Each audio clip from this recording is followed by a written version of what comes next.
What's going on, guys? You already know who it is, man. Jerry Fit, and we are back to react with what's new on the tube, man. We got another body cam banger for you guys. Extra Insanity, bro. I just found this channel yesterday.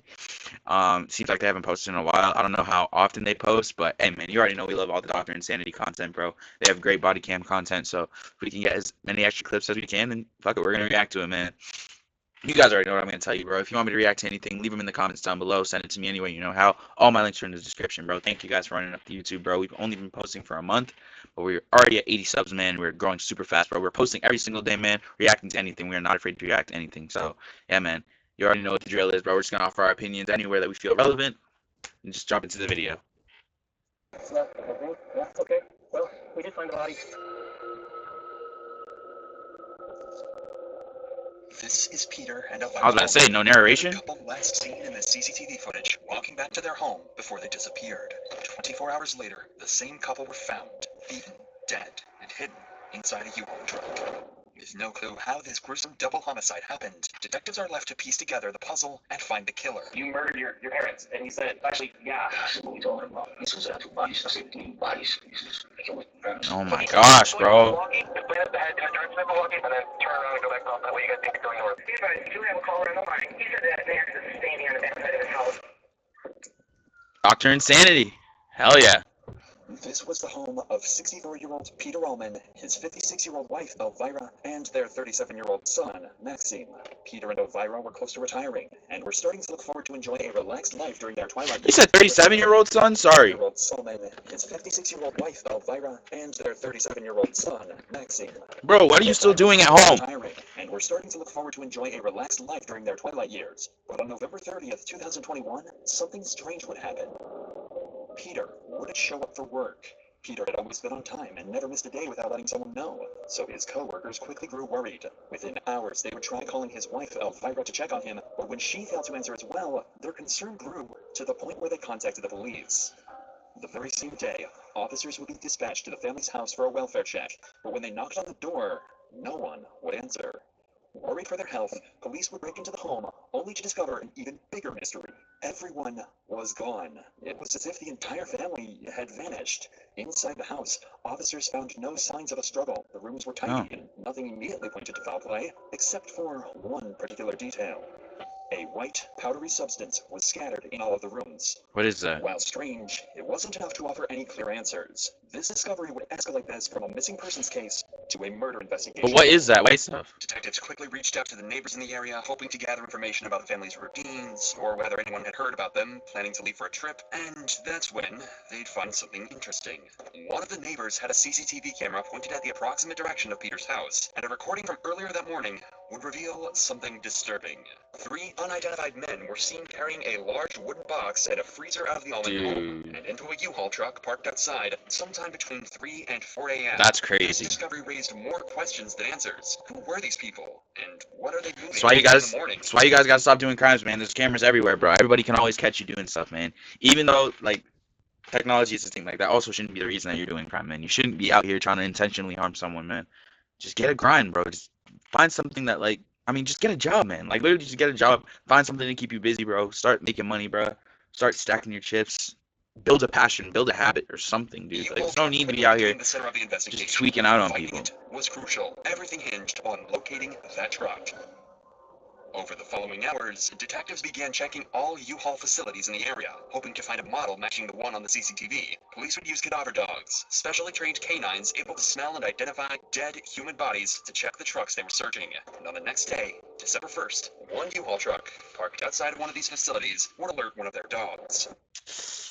They let them in for a search warrant, and officers now had full access to break and enter into the U-Haul. Upon opening the truck, the detectives would make a gruesome discovery. Is that the freezer right there? 2 bodies, both brutally beaten. Why would they left it in the U-Haul, bro? And Elvira inside the freezer. That's fucking However, crazy. one person was still missing. Their 37-year-old son, Maxime Parnov.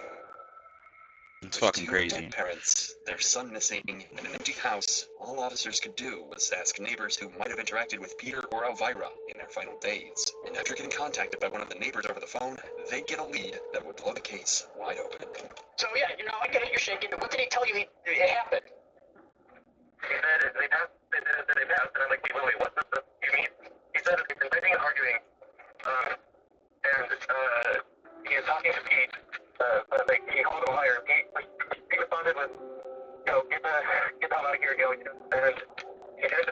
Is this Maxine that they're on the phone with? What happened is, they passed. And he didn't give me any details about what happened. Something about a fire extinguisher, I think, but I didn't really understand so much. Piecing together the statement from this individual, it is apparent that some sort of argument happened between Maxim and his parents before their disappearance. What a picture, What man. detectives here next would set off a manhunt to trace Maxim down before he could slip away from their grasp. I completely understand. So he says that he was going to Milwaukee? He went ahead in a direction to Milwaukee to stop at like gas station or whatever, buy prepaid debit cards for like $1,000 each, and then turn around and go back south. That way you guys think you're going north. Okay, and how is he going to get those prepaid debit cards? He's running the debit card. Oh my gosh, bro. It's the checkbook and the dead dad's card, you said, right? Yeah. Oh my Well, gosh. that's maybe probably 10 minutes ago now? Immediately, Who are they on the phone with? Department not only in Algonquin, but all surrounding states was notified, and the hunt for Maxim, who clearly wanted to run off with the money, was on.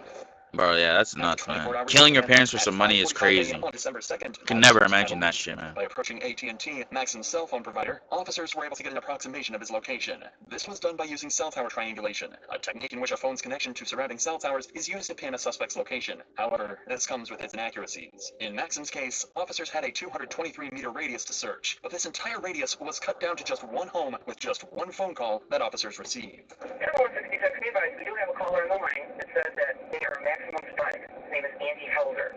He said that he is outside the window on the back side of the house. I'm getting confirmation on the address that this Andy is telling us that. He said that Max is standing on the back side of his house. With this information, cops need to be incredibly careful as they approach Maxim. The slightest mistake right now could mean that he becomes aware of their presence and attempts to flee. If he's armed, this could quickly go from a chase to a deadly gunfight. Uh-oh.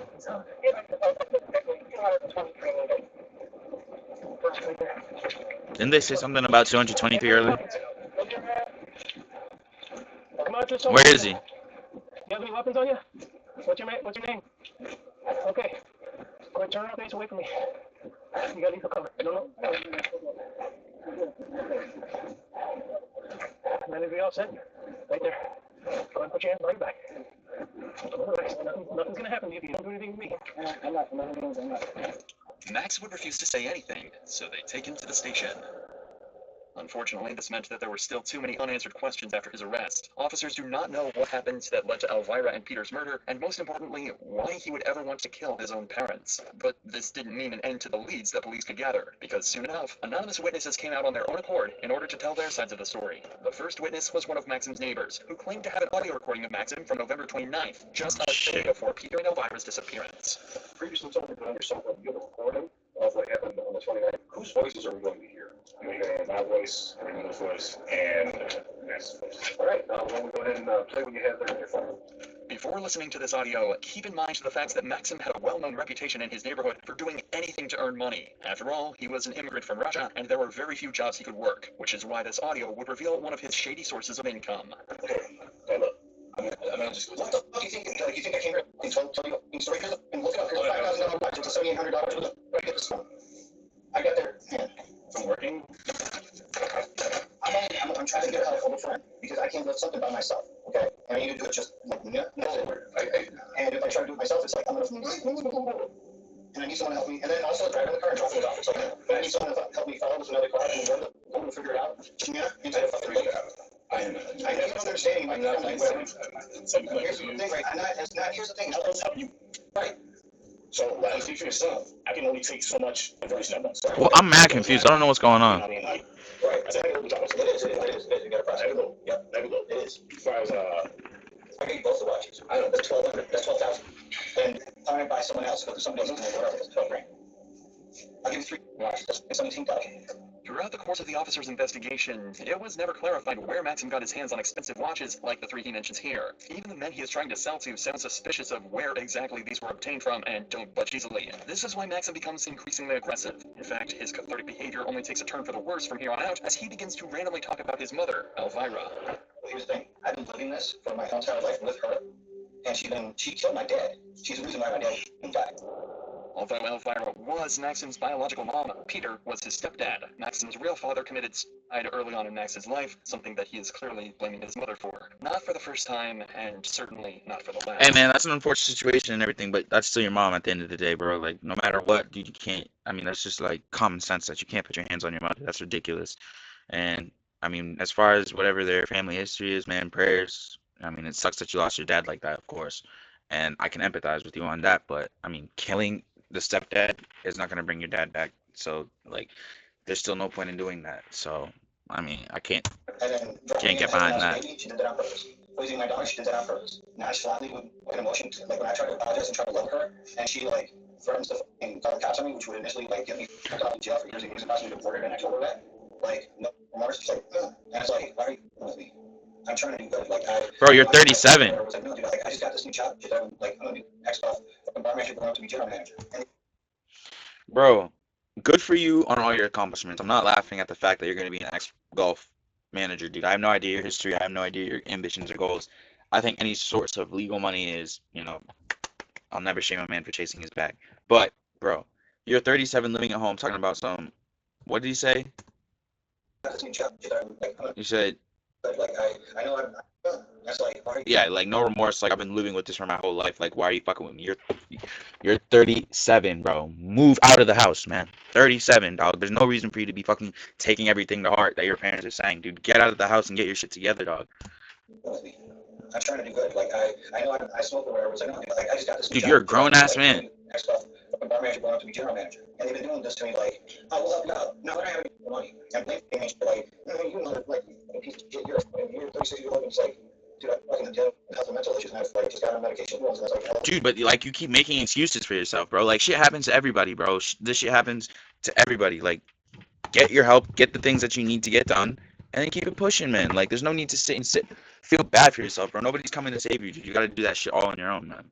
Like, bro, like I sympathize with you that you or empathize for you that you have mental health issues. Hopefully you're getting help, but like you can't sit and wallow and dwell on that the rest of your life, bro. You gotta move up, boss up, get the help you need, and get right back on track, man. Life doesn't stop for anybody, bro. You're like 36. coming to a new life, and it's like, man, this just culminated to that. And here's the thing, I'm being honest. I'm not trying to spin this. Like, I'm out there telling the truth. Piecing together Maxim's mental breakdown, officers were able to get a rough understanding of his situation. Maxim was a man going through a midlife crisis because of financial issues. To make things worse, he held extreme suspicions against his parents, constantly believing that they had it out for him and his dogs. This was only fueled by their refusal to give him money whenever he needed it. But this only scratched the surface of the true severity of the issues he was facing. It would only be after an interview with Rebecca, one of Elvira's friends, that officers realized that Maxim was far more mentally disturbed than they imagined. When did you first meet Maxim? I met Max. I don't think I actually met him last year. He would come and go during COVID. I don't think he ever actually was. His mom would drive and go pick him up where he lived, somewhere in a north suburb of Chicago. She would go and pick him up, and he'd spend the Sundays here sometimes at their house in the yard. He has two pit bull dogs, so we would always see him out with his pit bull dogs. He would say that his mom, that they were just like kind of getting on him about, he needed to figure out what he was going to do in his life because he's 36 years old, and he would tell him, well, he's in between jobs. He's trying to figure it out. He would talk a lot about being, I think he's been on medication recently for anxiety. We've really connected with things with anxiety, and I don't think he had PTSD, but he never really told me his diagnosis. But he felt like the whole time he's lived here, he was like in a fog, never really. He said he would stay up all night long. He didn't sleep, and then he'd sleep during the day sometimes, and that really bothered his mom. He said that he didn't seem to be doing anything, and he just kept saying. He kept trying to explain to them he was in between jobs and trying to figure out what he wanted to do. He said he was bullied a lot as a kid. I know that was a conversation we had recently, that he was picked on a lot in school. Did he say what for? Okay. He did not. He's talking about, he always wanted to help kids that went through things that he felt like he could connect with. Officers now slowly begin to understand the motives behind Maxim's actions. A traumatized child who is at odds with his mother for the side of his biological father and barely accepting of his stepfather, Peter. To make things worse, he was broke, and when he felt like he needed his parents the most, they weren't there for him. But there is only one question that officers are left with in this entire case. That's a tough situation to be in. I mean, I feel like I don't know. Like, bro, we don't know the severity of the mental illness that he has so far, so like it's hard to say like how much help that he really needed. But I mean, like at what point does it become like your fault, you know what I mean? Not your parents. It's not on your parents to like just have to be there for you 24/7 when you've passed a certain age, you know what I mean? They've done just about everything that they can to prepare you for life. So I don't know, man. It's a hard line between accountability and empathy for him because you just don't know the situation like that. But One that is the most important. What happened on November 30th? What could have been so severe? and I'm that talking triggered about like Maxim to before the commit killing and double everything. Like after the homicide? killing, One of obviously, his own I don't feel parents bad for asked, there must whatever have been happens some to kind him. of catalyst that pushed Maxim to the absolute brink. And the only one who could answer this question was one of Maxim's friends, who would now provide the most crucial testimony in this entire case. The reason why we're here is you got in contact with one of my supervisors, Sergeant Cooney, last night, and that was in reference to a conversation that you had with someone. Can you kind of take me back and tell me what that was all about? Yeah, so I was enjoying the evening as normal. I just got off work about 2 hours before, and I got back here, and I was actually expecting another friend to come visit me, and my buzzer rang, so I assumed it was them, so I buzzed them in, and in came Maxime Parnov, and he had shown up before unannounced, but like it had been a few weeks. Okay. So he came by, and he seemed. I'm like, hi, how are you? Like, what brings you here? And he's like, yeah, hey, I think I need a place to stay. Do you know anyone that needs a roommate? And I'm like, what happened? Because I knew that he had been living with his parents out in Algonquin. And he's like, I don't really want to talk about it. I'm like, okay. And we keep talking, and like he seems off, so I start to cry. Sure. And Sure. I'm talking. I'm like, did you upset your parents? Like, what did they throw you out? Like, what happened? And he's telling me about how they were starting to have strained relations, and he didn't want to get into too much detail about it. Eventually, he mentions the fact that it was like he claimed that his mom was poisoning his dogs. What? Which I was like, that's bizarre. Like, I've never heard of anyone moving out because of that, but okay. This statement is consistent with the one he made when trying to sell the watches. He firmly believes that Elvira wanted to kill his dogs after robbing him of his father. And then he starts talking about how him and his stepdad got into it. He said that his stepdad doesn't always tell him things that are 100% true. His stepdad blew up, said like, why are you calling me a liar when I'm home? Threw him out. And then he said, he's like, yeah, I got really excited for this job that I got, this new job that I have, and I kind of already screwed that one up. I don't really think that's gonna work out. The ex-golf. Tying him up and like scaring the hell out of him or something. And at this point, I'm like, wait, what? And I'm like, you can't hold your parents hostage, man. I thought it was just like some silly comment or something. And he's like, yeah, that's what I was originally probably gonna do. And unfortunately, in the past, and I was like, what? And he's like, yeah, they're no longer with us. Oh my gosh, dude. Yo, bro. I mean, like, we already knew that they were dead, but like, this conversation is killing me, man. Like, what? You murdered your parents. And he said he didn't want to say that word, but he said, actually, yeah. And when you were talking to him, what day was this? you guys found Wednesday, because right after I asked if he had murdered his parents, he didn't say no. I googled Algonquin News, Right. and lo and behold, there's his Facebook picture plastered all over the internet, and I'm like, oh my god. And like my jaw hits the floor, and honestly, I don't pick it up until he leaves. Sure. Like and he's asking me questions like, do you know anyone that's trying to sell like a cheap car, or like anyone that like, or somewhere I could sell my car, and I'm like, what? I don't know how to compute at this moment. Like, Sure. No, it's not a normal situation. He told me several times, he's like, don't worry, no one's tracking me, I don't have my phone with me, I don't have my phone. I'm like, that's not even like the least of my concerns. Like, there's somebody who murdered a person in my group. So, yeah, that was my Wednesday evening. On his way out. Bro, damn, bro, that was crazy. And he asked me, he's like, how do I get $50,000 out of an account? Because he's talking about his dad's bank account, and I'm like... That was my Wednesday evening, he I said. told him, like, I don't know, man, like, go buy gift cards or something. Because I was just trying to get him... Well, you've had someone in your house that just said something alarming. You want to get them out of your home. That's Yeah, understandable. and I don't want to find out, like, I don't want to end up like mom and dad. Exactly. So he didn't seem like aggressive. He did not seem confused. He seemed like he was trying to figure out like what to do now, and he seemed melancholy about it. Like That's what I'm saying. How do you operate after doing some shit like that, yeah, man? because, I don't know. It's not. I'm used to knowing Max as somebody who was pretty happy. He was going through it. He was having a hard time. He lost his job, and then things kind of degraded as he sold his place in Forest Park, moved to a place on the west side. He didn't really like the west side wasn't feeling very well. His dog were getting sick, like whatever. But he was a pretty happy-go-lucky person, and like it was bizarre. And over the course of the last few months, I'd seen him kind of like change a bit to be more and more just sad. Okay. And like I spent a lot of time talking to him, trying to be like, hey, go outside, socialize, get a job. Get a job, bro. These things will make you feel better. Trust me. Isolating yourself is not a winning move. Maxim's isolation was more chronic than anyone had imagined. He did not have any close friends who could help him out with his issues. His relationship with his parents was skewed, and there was barely anyone he talked to. Bro, but like that's not even an excuse, bro. Like you gotta be okay with being yourself. Like you can't just justify loneliness as the fact that like or loneliness as an excuse as to why he killed his parents. Like, that's bullshit, dude. Nobody wants to hear that, man. You gotta be okay with being by yourself, dude. Not everybody has to like you, bro. Tough luck, man. Find some people that mess with you and then vibe out, bro. Like, damn. Dude's a square, pissing me off. That he developed since he found them to be accepting of 36 years old, living with his parents, his bro. dogs were the only living creatures that he felt would not abandon him.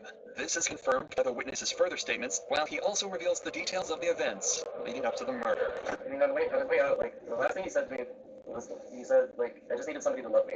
And then, like, that was kind of the last, and then I was like, bye.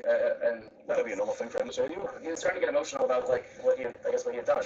Was there anything that he said that led you to believe that there was a way that he had He mentioned, the last thing that he mentioned was, there was something about a fire extinguisher. Okay. I could not understand it very well, because he was starting to get upset. Like, he was talking about, there was something involving a fire extinguisher, and, like, the dad threw it hard, and, like, cleaned it up or something, and then something happened and now they're dead.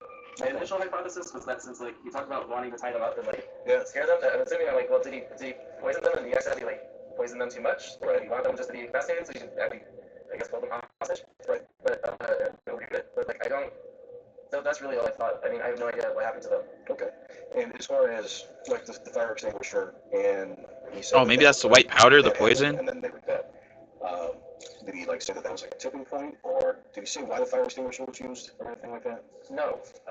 He got targeted, and then I can't really understand very well, because, and then he started to then talk about the fire extinguisher, and then he would not tell me anything. Okay, didn't be specific. Okay. Although officers do not know the exact details of the argument, this is still a large breakthrough. An autopsy report of the bodies confirms that the two died not because of poisoning, but due to blunt force trauma from a solid object. Okay, so that's not what the white powder was. Did we ever figure it out? Mentioned was the weapon, as this was also consistent with the white powder that the officers found lying. Oh, wait, what? Object. It is highly likely that the fire extinguisher that the witness mentioned was the weapon, as this was also consistent with the white powder that the officers Because it found went off. around the house. Okay. And it was after this that he panicked and called in the landscapers to help him dispose of the bodies. Police began to fear that they could have been accomplices in the crime, and soon enough, one of them was brought in for an interview. This is Detective Terrence, and today is December 3rd, 10th, like 5:26. Landscapers? So I wanted to start, so the reason I wanted to talk to you was about you guys helping load up a U-Haul vehicle. Okay. Can you kind of tell me, kind of start from the beginning, how that came about? Okay. I was making a check with one of my clients, or customer. I have been a customer for years. His name is Ben. I can't remember the building. He's over there with the customer right there. So I went and I went out the door, and his wife answered the phone. I went to the door, and she said that he was sick, and she gets him from the basement, and he made me a check that he owed me for some work that I did for him, and the house and housing. So by the time I come out, it was the guy talking to one of my sister. He doesn't speak English. So he comes to me and he said, oh, I got to move some stuff out of my house and my basement. And I said, okay, yeah. I said, I can help you because I should get an operation. And I said, I'm not supposed to do anything. He said, well, get somebody to get 4 guys. I say, yes, sir. I said, okay. From what police know, Maxim hired a total of 3 landscapers to help him move what seemed like normal furniture into the truck. Unbeknownst to these innocent men, they were covering up the corpses of a double homicide. And I go, what the hell is that? Oh, I got some meat. I got some meat there. I said, what? I said, okay. I got to take it to the storage. I said, okay. It was just this, and there it was a couch, a black couch. Like a leather couch or something, black. So he moved to it. He said, I have muchos, a little bit here, a little bit upstairs. I said, okay.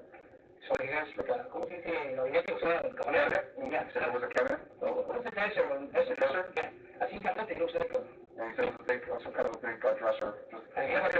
Sí. ¿Unos platos o la ropa? La ropa. It's a big dresser. Okay. So it was kind of old on the ropas. Yeah, he said okay. Between brown and gay. Okay.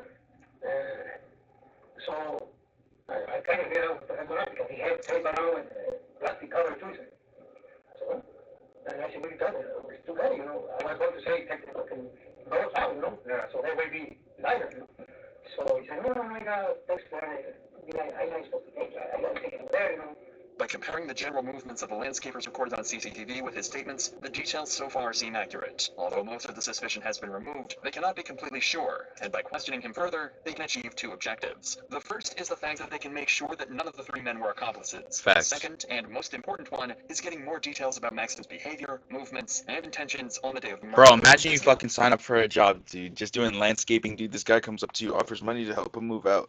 And you're moving dead fucking bodies, dude. I'd be tweaking, man. I wonder how much he paid them, though, is my real question, man.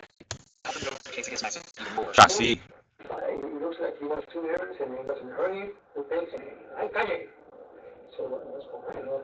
So well, we have him to push the thing with one little thing with wheels and just he ordered in the truck. And I said, you guys need help to get it down to the storage? What? He said, well, no, I called you, can you help? I said, okay, fine. And he took a couple of 4 or 5 chairs, like table chairs, full of comedor. So, and money was very broke. So I don't think I care about it in a great chair with a little piece, because I cannot live with stuff. So, but it looks like he was in a hurry. When he had the truck in the back, I said, you gotta leave the truck, but he was kind of far away. And I was like, and they were saying, well, those are house. I said, what do you leave the truck for? I said, well, yeah, we're crossing, you know. It's fine, so I leave the truck kind of far away. I don't know why. I see things that were not kind of right. With the landscaper in the clear, there was one last aspect of this case that officers had to look into. Yeah, that's Right crazy. after moving the bodies, Maxim began approaching multiple people in hopes that they would help him. However, he faced rejection after rejection from everyone. One of these individuals that Maxim was closely involved with was an ex-gang. What? He says, this is Max. Well, hey, what's up, man? How you doing? And he says, no, I'm not too good. This night, I just, I've been rolled all day and stuff, man. Are you at home? I said, yeah, I'm at home. He says, you think I'll buy like I'm living like in the neighborhood. I got my dogs with me. Anyway, so he comes up and that's kind of what he said. Man. So he was like 2 bodies. He says, he says, parents, he says, I got to go 2 bodies. Okay. So he's got 2 bodies. He says, 2 bodies. I said, what do you mean bodies? He says, oh, I killed my parents. You gotta help me, man. My hands are fucked up, even to death. My hand, I can't move my hand. My foot's off. He was packaged. I said, it can be me. I don't even know if it's someone's word. I know something happened with him because he looks all disoriented. So explain that to me. Like if you were painting a picture, right? Let's say you loved your sister, that was your best friend, just died in front of you, disoriented. Okay. Yeah, he looked you know. Was he crying or was he? No, yeah. It looked like he'd been going through some, like he might have been crying. All of the pieces finally began fitting into place. On November 30th, an argument happened between Maxim and his parents that stemmed from Maxim's financial situation. Peter was likely fed up with him not being able to earn and wanted to kick him out. The argument Respect, bro. worsened, It's and feelings 36. of pent-up trauma for Maxim exploded as he felt the only pillar of support in his life collapse. In a moment of rage, he grabs the closest object he could find, a fire extinguisher, and began swinging at Elvira and Peter, bashing their heads. This was Maxim's sweet release. He finally got rid of his mother, who he blamed for several things: his father's death, poisoning the dogs, and never being there for him. As for Peter, Maxim likely never even accepted him in the first place. Almost immediately afterward, he fled, trying to get help from anyone he could, believing that any acquaintances of his could help. But he was abandoned, just like he abandoned his own parents and tried to flee the Bro's the state. worst All criminal that mattered ever. to him was that his biggest source of misery was gone. This is the reason he was nonchalant and didn't even care when officers arrested him. Maxim went on to plead guilty in the murder of his stepfather as part of a plea deal. In return, the charges related to his mother's murder were dropped. This No way, bro. How? Wait, how does that even make sense? How and why, dude? Why would they do that, bro? Oh my gosh, man. allowed him to avoid a life sentence without parole, and he instead received 50 years in prison. Bro, no, yeah. As you can see, bro, that's how they end off the video, bro. Are you kidding me? So what that it's a plea deal? I don't get how the charges for his mom get dropped, bro. Nah, Dr. Insanity, bro. They gotta do like a follow-up with that. Why, dude? Why? What? Like, how does that help anything, dude? 50 years in prison, bro. They didn't even say that he like pled for like mental insanity or anything. Just straight up 50 years, and his charges for his mom's murder is dropped. Like, how does her side of the family get any closure for this, bro? Nah, that's messed up, bro. That's fucked up, man. That's fucked up. But hey, man, that's gonna do it for this video, bro. Comment down below what you guys think, man. Do you guys think that the sentence is fair or what, dude? That's so mind blowing to me. How, dude? If there's anybody that can explain why he might have gotten off with his mom's murder, please let me know, because that literally just blows my mind, dude. What, bro? Bro, only 50 years in prison. This dude should be buried under the jail, man. Dude. Nah, man. Dude. That's crazy.